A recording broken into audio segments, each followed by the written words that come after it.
জুলাই অভ্যুত্থানে কুষ্টিয়ায় ৬ জনকে হত্যার ঘটনায় করা মামলার যুক্তিতর্ক শেষ হয়েছে। সাবেক মন্ত্রী হাসানুল হক ইনুর বিরুদ্ধে যে কোনো দিন রায় দেয়া হবে। চিফ প্রসিকিউটর আমিনুল ইসলাম বলেন, ইনুর মামলায় ন্যায় বিচার চায় রাষ্ট্রপক্ষ। একদিকে শাপলা চত্বর হত্যা মামলায় সাবেক মন্ত্রী দীপুমণি এবং সাংবাদিক ফারজানা রূপা ও মোজাম্মেল বাবুকে গ্রেফতার দেখিয়ে কারাগারে পাঠিয়েছেন ট্রাইব্যুনাল। আরও জানাচ্ছেন রাজীব আহমেদ। বৃহস্পতিবার সকালে প্রিজন ভ্যানে ডাক্তার দীপুমণি, মোজাম্মেল বাবু ও ফারজানা রূপাকে ট্রাইব্যুনালে হাজির করা হয়।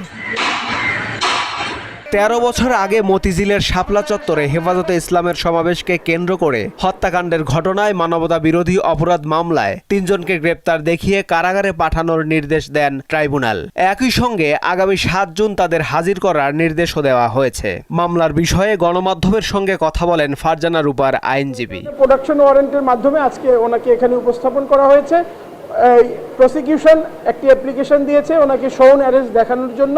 আমরা ওনার আইনজীবী হিসেবে আজকে মাননীয় ট্রাইব্যুনালে ওনার পক্ষে আমরা ওয়াকালতনামা ওনাকে রিপ্রেজেন্ট করার জন্য সাবমিট করেছি। এদিকে জুলাই গণঅভ্যুত্থানে কুষ্টিয়ায় ৬ জনকে হত্যা সহ ৮ অভিযোগে করা মানবতা বিরোধী অপরাধে জাসদ সভাপতি হাসানুল হক ইনুর মামলায় যুক্তিতর্ক শেষ হয়েছে। যে কোনো দিন রায় ঘোষণা করবেন ট্রাইব্যুনাল।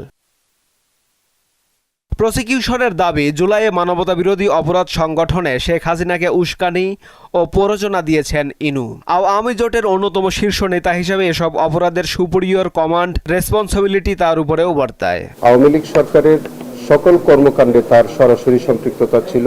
তিনি তৎকালীন প্রধানমন্ত্রী শেখ হাসিনার সাথে কিছু বিষয় নিয়ে কথাবার্তা বলেছেন। সেই কথাবার্তাগুলোর মধ্য দিয়ে সেখানে কারফিউ জারি এবং জঙ্গি ট্যাগ দিয়ে জঙ্গি কার্ড খেলা এবং তার কুষ্টিয়ায় পুলিশকে বিভিন্ন রকমের নির্দেশনা দেওয়া এবং জুলাই আন্দোলনকে 2 ভাগে বিভক্ত করে এক ভাগকে জঙ্গি ট্যাগ দিয়ে তাদের উপরে নিপীড়ন বা নির্যাতন চালানো। এদিকে আসামি পক্ষের দাবি, মামলায় অভিযোগ প্রমাণিত হয়নি। প্রসিকিউশন যে 8টি অভিযোগ তার বিরুদ্ধে দাখিল করেছে, আমরা পুঙ্খানুপুঙ্খভাবে যুক্তিতর্ক উপস্থাপন করে এবং প্রসিকিউশনের সাক্ষ্য প্রমাণ থেকে দেখিয়েছি এই অভিযোগ প্রমাণে প্রসিকিউশন সম্পূর্ণরূপে ব্যর্থ হয়েছে। এছাড়া ত্রয়োদশ জাতীয় নির্বাচনে চট্টগ্রাম 4 আসনে বিএনপির প্রার্থী আসলাম চৌধুরী ও চট্টগ্রাম 2 আসনের প্রার্থী সরোয়ার আলমগীরের প্রার্থিতার বিরুদ্ধে করা পৃথক আপিল শুনানির জন্য আগামী 9 জুন তারিখ নির্ধারণ করা হয়েছে। রাজীব আহমেদ, মোহনা সংবাদ, ঢাকা।